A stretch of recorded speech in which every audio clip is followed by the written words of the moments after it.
The U.S. does not have any claims on Cuba, nor does the government have any intent to attack Cuba the way they say that we will. We recognize that the future of Cuba is in the hands of Cubans in Cuba.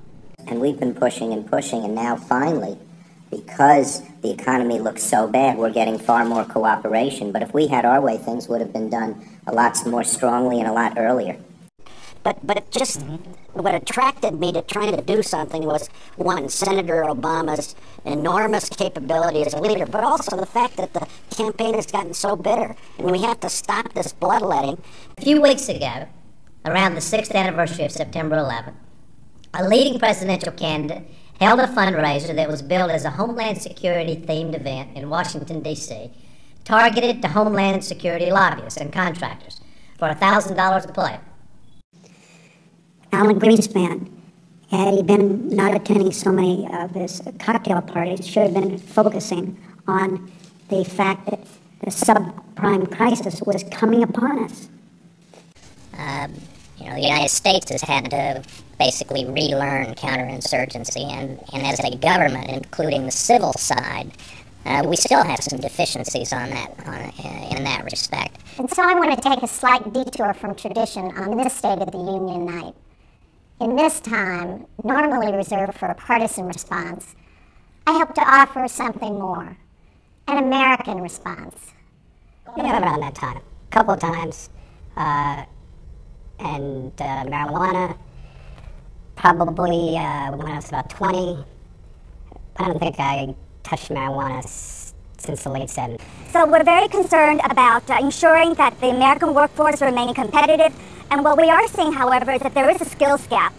80% of the majority of the new jobs being created these days require higher education and more training. It is one of the most transparent bills that I've voted on since I've been in the House of Representatives. We made those earmarks, and you overstated the number of earmarks very substantially, and you failed to mention that we have reduced by 40%. The United States Attorney who brought the case reports to the Deputy U.S. Attorney, who is my second. I don't generally exercise direct authority over cases, I think there is much more. Well, misery loves company, and particularly when those concessions, quite frankly, are things you probably should be doing for their own sake. As John Edwards once said, little's going to change if we replace a corporate Republican with a corporate Democrat. And Hillary Clinton has been named by Fortune magazine as the Democrat most loved by big business. And Florida will have a decision to make.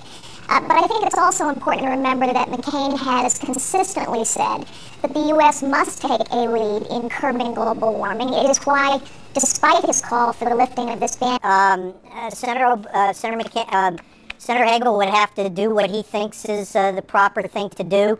I would think it would be an odd choice for Senator Obama, him being so far to the left, and Senator Hagel being more on the conservative side. Que viva the immigrant story!